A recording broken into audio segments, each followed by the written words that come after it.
জঙ্গলের পাশে একটা গ্রামে কিঙ্গিনী নামের একটা বাছুর ছিল।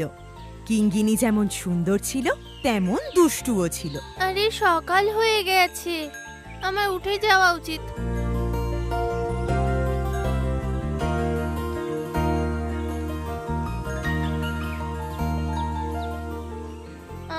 আমার খুব খিদে পেয়েছে। হ্যাঁ, আমি পুকুরের পাড়ে গিয়ে একটু ঘাস খেয়ে আসি। ওদিকের ঘাস খুব সুস্বাদু। ওটার কথা ভেবেই আমার মুখ দিয়ে জল চলে এলো।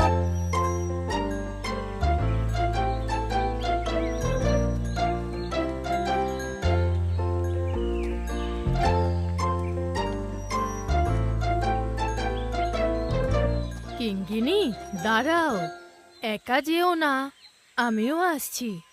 হাতির দল কিন্তু পুকুরে আসতে পারে, একা একা যাওয়া বিপজ্জনক হবে। কিছু হবে না মা, আমি ঠিক খেয়াল রাখবো। কি বলবো, কথাই শোনে না ও।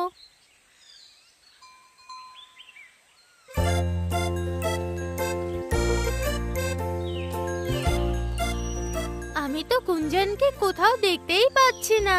সকাল তো হয়ে গেছে, তাহলে কি ও ঘুম থেকে এখনো ওঠেনি?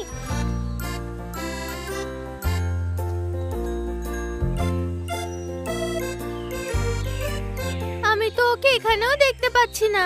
আমি ওর বাড়ি যাই আর ওকে নিয়ে আসছি।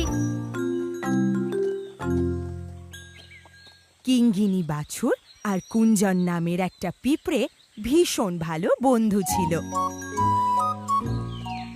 কুঞ্জা, কুঞ্জা, বাইরে আসো না, আমাদের যেতে হবে। ও, মনে হচ্ছে সকাল হয়ে গেছে। আরে, কি করছো কিঙ্গিনী? সকাল সকাল কোথায় চললে? তুমি তাড়াতাড়ি আও, আমার খুব খিদে পেয়েছে। আমি পুকুরের পাড়ে গিয়ে একটু ঘাস খেতে চাই। তাহলে তুমি তাড়াতাড়ি যাও আর গিয়ে ঘাস খেয়ে ফিরে এসো। কালকেই আমি আমার ঘরে খাবার এনে ভর্তি করেছি। তেমন কোনো ব্যাপার না কুঞ্জা, তুমি যদি আসো তাহলে ভালো হবে। হয়তো ওই হাতির দল পুকুরের পাড়ে এসে গেছে, আর ওখানে মানিয়ান হাতিটা খুব দুষ্টু। ও যখনই আমায় দেখতে পায় তখনই আমায় ধরতে চলে আসে। ও আমাকে কখনো ঘাস খেতে দেবে না, আর ও নিজে তো ঘাস খাবে না, কাউকে খেতেও দেবে না। আচ্ছা,